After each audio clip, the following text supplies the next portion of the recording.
I 24 met a girl 22F in a community college class when I was 20. We came from very different backgrounds. I was middle class trying to find a cheaper way to go to college. She was living in almost poverty going to school because she was forced to by her parents who were threatening to kick her out. She dropped out about a year into her schooling while I continued and finished. During her first year we formed a relationship and she moved into my apartment more or less. Her relationship with her parents is pretty much non-existent and she has little to no outside friends besides one or two women she knew from high school, who are deadbeats in my opinion. I make around $80K a year so we live relatively comfortably, but there's still some strain on finances. I can't exactly say when I started losing feelings, but the fact that she refuses to work, will not cook and wants to eat out every day, does not want to go to school, and continuously wants to buy and spend money on clothes and other stuff just slowly started grating me more and more. I work in a female-dominated workplace, and having conversations, and interacting with coworkers who have so much going for them, have fun hobbies, and aspirations makes it all the more worse when your girlfriend is chronically online and spends 7 hours a day scrolling through Instagram or TikTok reels and thinks having sex is all she needs to do on her end. Our relationship isn't bad, we have fights every now and then like an average couple, have an active sex life, but that's pretty much it. From her perspective if I broke up with her it would be out of nowhere, but I'm pretty much done, and know I could move on quickly and have nothing to be regretful about as shitty as it sounds. The problem comes in her having no job, no finances, almost no friends, and no family support unit. I'm not a monster. I don't want to make someone virtually homeless, but I don't want to be stuck with someone who has nothing going for them either. I don't know what to do. Update 1. When I made that post I was having an extremely bad day and didn't expect it to blow up like it did, so I don't think I was able to give her a fair defense. Also I got dozens of messages, ranging from asking me to hand out her contact info so they could take her in as a live-in sex girlfriend, to helpful advice telling me to start hiding anything valuable. When I had said that she had come from poverty, her father is a laborer while her mother also lives a similar lifestyle to how she lives now. Their home is maybe 1,100 square feet and in a terrible place in town, and given her father's past ultimatum, I don't think he will take her back as she hasn't been back home in years. Yes, I have talked to her about this, since January maybe 3 times. Either by gently telling her it would be nice if she went out more to find a hobby at the very least to flat out saying she was wasting away on her phone and that she needs to get a job or go back to school. Each time she either changed the subject, makes it a joke, or follows through for a couple of days before going back to her usual self. She is a kind partner, who asks me about my day, always tries to make me laugh or lighten the mood when I get annoyed, and generally shows a lot of affection. Which makes me feel terrible when none of that works anymore, and I just see her as another person. Now for the confrontation. Last night when we were both getting ready for bed, I didn't take my clothes off and instead just stood there telling her we needed to talk. At first she was just smiling and jumping up and down on the bed with her knees thinking I wasn't as serious as I was, but eventually she was able to read the mood. I told her something wasn't feeling right anymore, that I've tried to make this work and be patient with her for the past few years, but I didn't know how much more time I was willing to spend waiting for her to get a job, go back to school, or just get a hobby if anything. I told her that it annoyed and grated me that she just didn't seem to care about herself, and that I hated she had no goals or aspirations. This was probably the first time in a long time she was as attentive as she's ever been during this conversation, and agreed to whatever I was saying, even also giving suggestions on where she can apply, what courses were starting to interest her, and even said I could look over her as she submitted applications online to make sure she wasn't lying. In her head it seemed like I was still willing to make this work, and a part of me believed this would finally be the moment that she would change. So it made the next part even harder for me and for her. At her first I told her I didn't love her the same way, which slowly but eventually led to me saying I didn't feel anything at all about this relationship and was jaded. I was tired and wanted a fresh start with someone who was more goal-oriented, and wanted something more out of life. When she realized what I was getting at, she started to cry and asked why I didn't mention this sooner, and I said I've always asked her to cook, to go out with me to try something out, or to just go back to school, even when I offered to pay for her classes. Anything. She said she understands that part, but was upset why I didn't say it was leading to me losing interest in her, because from her perspective it seemed as if I still loved her all the same. She started apologizing, saying she wasn't in the right mental state and saying nothing was motivating her, and she genuinely had no interest in any hobbies. The only thing she liked was spending time with me, which is all she looked forward to in the day when I came home. None of this was really affecting my emotions besides making me feel uncomfortable, so I tried to continue by saying, I think her lifestyle would be better with another person, but she immediately cut me off and became more panicked. She started to apologize again for what she's done and said she would be a better girlfriend, that she would go with me tomorrow to wherever I wanted to go, and would look for courses in August that she could start doing. But she did not want to lose me since she had nothing else in life, and absolutely hated that I stopped loving her. There were so much tears and snot that I said we would have this conversation again when she calmed down, and we eventually did in an hour or so. She pleaded to give her 2 months to make a change and give her another chance, and promised that she would change. Again she listed off all the places she would apply to and said she would be a better partner. I never wanted to make her homeless, so this seemed like a good settlement, even though I still had my doubts. I then reaffirmed that I wanted to see other people, but she seemed much more adamant on this issue than the aspirations issue that she would be able to fix this. She said just give her a month to try and make the relationship work, and asked me again and again on what she could do to make her love her again, and that she didn't want me to hate her. She said that this was the worst part of it all, in the only person that she had just being done. It seemed as if she was about to break down again, so I said okay, we'll see how this relationship is in a month. In my mind, if I'm allowing her 2 months to get back on her feet, then by a month she would already be ready to move on. I also didn't want her to suffer a complete mental breakdown while I was still living her, so giving her a month to let her fix the relationship would give her enough time to accept things. I slept on the couch last night, and will probably continue doing so for a while. She came out at about 3 a.m. wanting to talk some more, but I said I was exhausted and we would do it tomorrow. She then slept on the floor beside me for the rest of the night, apologizing again. When I told her to stop, she silently said okay and sobbed for a bit under her blanket. Update 2. I want everyone who has private messaged me to know I read them all, especially those of you who have gone through similar circumstances as me and have shared your stories. I've been doing some self-reflecting and think I know how I want to go about this that will help with my lack of communication skills. I know I'm not a perfect person, but I still stand by my decisions I made that night 100% through and through. I might post an update sooner in a week or so, as the day after our fight am filled with a bit more hope than usual. Don't know how long it will last, but better make use of it. But again, just wanted to post this for everyone sharing your stories with me privately, as I can't message you all, as it's been helping me make decisions on what to do about this all immensely. Hello, I have a partner who wants to start taking an interest in baking. She's a bit self-conscious and doesn't like asking or looking for outside help, and I'm kind of clueless in the subject, but I want to be able to find a resource to give some help for he update 3. After the night confrontation, we didn't really speak all too much at home, with it being dry and awkward for a day or two, but I have been told I'm a workaholic by nature, so it was easy for me to stay at the hospital as a distraction. But in that time she did start to cook again. We weren't in the mood to go out to eat together. Eventually though, I sat down with her after she asked for a more thorough conversation on why I felt our relationship was failing. She promised not to cry or get upset, but wanted me to be 100% upfront so she had a better way of understanding, stating she wanted to try everything to fix this. I was really apprehensive about this, and I can't really explain why, but given being together for 4 years, I wanted to at least make an effort myself out of respect, even though a large part of me was angry for even doing so, as I feel I've never had the same from her. There have been many different camps in my last update, the main ones being kick her out immediately and leave her before it gets worse, try to find a way to fix our relationship, or end the relationship altogether but continue living with someone who would probably become absolutely neurotic. If I was going to let her stay for 2 months, I would absolutely not be dealing with that. I took consideration in all these main advice discussions and read through almost every reply. Even the most assumptive, bizarre and downright unhinged Redditor takes. More importantly, I took heavy influence of those who have shared with me their past stories, which either led to them being stuck in loveless relationships for years or eventually being able to overcome their problems and have an even stronger connection. Thank you again for your private messages. I read through a lot of your lives. Now for our conversation. She said she saw something on TikTok where couples put a phone on a table with a timer and wanted to do something similar, for each person to air what made them upset. I said that was dumb. If we were going to talk about our problems, it would be better if there was no time limit. She eventually agreed and said I could go first, asking me first when was the time that I completely lost my love in her. As I said before, it was never one action, but a grating feeling that got worse and worse until it got to this point, and I told her that, so she then asked when was the time I felt the most angry. I said it would take some time to think for me, and she said that was fine. After a few minutes something came to mind. I couldn't formulate the right words at first, but it eventually just started to come out. I told her the worst time was when I was first starting at my hospital. To keep it short, the tempo was brutal. It was constant work with little to no downtime. As I was constantly learning new things that school would have never taught me, while being expected to be able to handle it as a professional. It was without a doubt the most stressed I've ever been, and I feel like other RNs can relate here. That year hardened the way I think now. That hard work does pay off, if you have the drive and the passion. I told her I think that was when I started losing feelings the fastest, seeing her at home doing absolutely nothing. Coming home to no food made, to her not working a job, to her not learning anything, completely stuck to the internet with nothing to show for it. I said it made me even more upset when I had given suggestions for jobs with pretty easy schedules, or to find a new interest in school that would pan out better than last time, only to be rejected at my every attempt. I told her flat out that it disgusted me. She asked me why I didn't make this a bigger issue at the time, that I should have communicated this to her, but I said there's some things that shouldn't have to be said. I should _N_T_ have to remind her to wash her ass, eat, do something other than mindlessly scrolling on her phone for hours at a day, every day.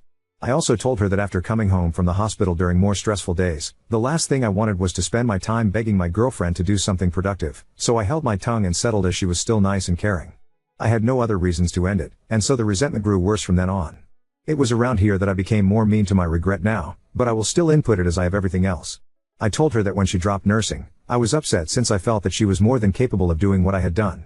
But after spending more time in the relationship, and spending more time getting to know her, I knew that with the type of person she was there was no way she could have ever finished.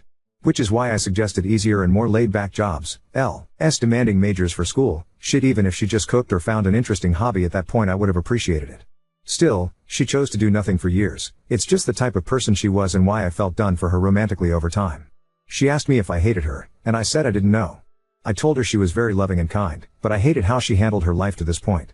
That I felt no ill will towards her after airing everything out, but I also felt nothing else. I just felt done and ready to move on. Throughout this conversation we kept eye contact, and there were times it seems like she would break, but like she said she remained as calm as she could while I said what I had to say. I told her I was done and she could say her piece now, but she asked if we could continue the conversation later and locked herself in our room for the rest of the day. The next day we sat down again and finished the conversation. She told me that she thinks she's depressed, saying that she didn't feel sad before that night, just had no motivation of doing anything. I had a couple of messages telling me to ask her to get tested for ADHD, but when I started bringing it up she was very adamant that is not something she felt comfortable with. I knew she didn't like needles or going to the hospital in general, but her flat out refusing to get tested for disorders when I told her it was not at all like a regular hospital visit surprised me. She asked me if she was able to change in her behaviors, would I give her another chance?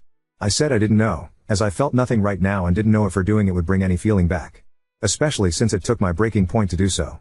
She asked if there was any compromise, and I told her again, if in a month I felt like there was enough reason to stay together I would, but that there was no guarantee that my feelings would return. But I would match any effort she also put out. She was frustrated by my answer, but I said that's how it would be. She gave me a piece of paper to look at that she was working on last night that had a list of hobbies and interests she wanted to look into, the two major ones being photography and cooking again.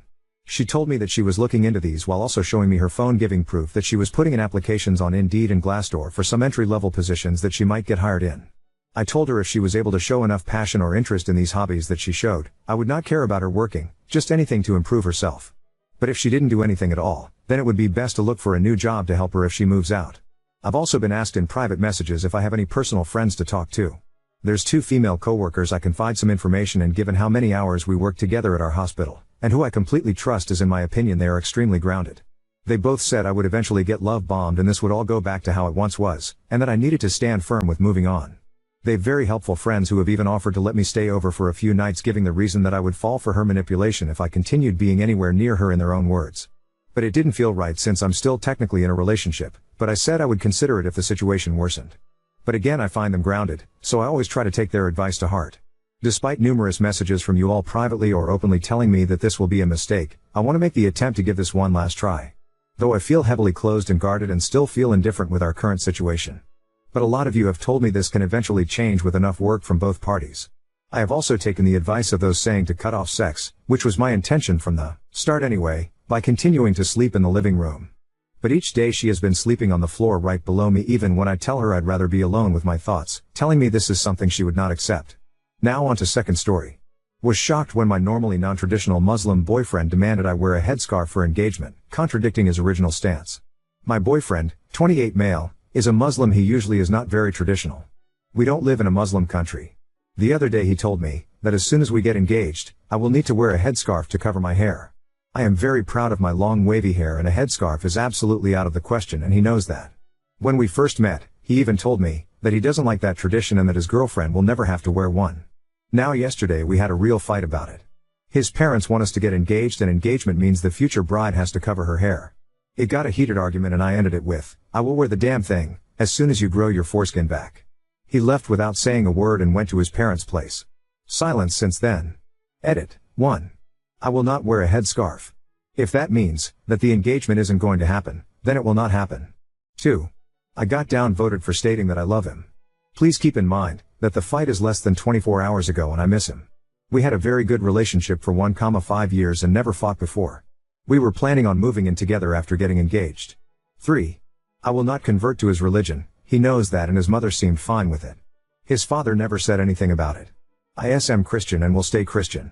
4. People assume that his family is behind the headscarf idea. I am not sure about it, but it might be possible.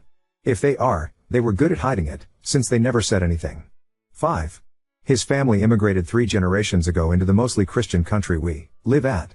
He himself never visited the country, Libya, his great-grandparents on his father's side came from. The family on his mother's side I don't know. We met at the animal shelter 2 years ago. He came from a 12-hour shift at his job and volunteered to bottle feed the kittens overnight. I was cleaning the cat area at that time. This was how we met. We were friends at first. After about 5 months we started dating. I knew he was Muslim and didn't want to date him, because of all the stereotypes, but he assured me that his girlfriend will never have to be traditional or modest or wear a headscarf. Even eating pork was no problem. We went to the beach together. I was wearing a bikini. No issues. I didn't care about his religion, since he didn't seem to care. I fell in love with his as a person, not him as a Muslim. Update 1. Alright, this is all complicated. I called my boyfriend, this morning. He didn't answer, his mother did. I told her that I would like him to come get his stuff from my place, since this relationship will not work out any longer. She told me that he came home yesterday, all quiet and sad. After his father asked him what happened, he told them what I said. Apparently this caused his father to giggle, before he told his son that my reaction has been obvious all along and that he isn't surprised at all. Turns out, the parents aren't the religious influence, it's the uncle on the father's side. Apparently he told my boyfriend that the guests at the engagement party, it's a big deal with this culture, with about 100 people, they come from everywhere and probably bring their whole household, the dog and the neighbors, will probably have a heart attack when they see a pale blonde fiancé without a headscarf. My boyfriend must have had a very deep conversation with this uncle about tradition and being the oldest son and all that stuff. Basically brainwashing. Long story short, he is my ex-boyfriend now. His other will come by tonight to get his stuff. Update 2. The future I had planned is gone, but I guess it was for the best. So here is what happened last night. My ex-boyfriend's mother came over to get his stuff. Some clothes, shoes, socks, books, his toothbrush and deodorant, stuff like that.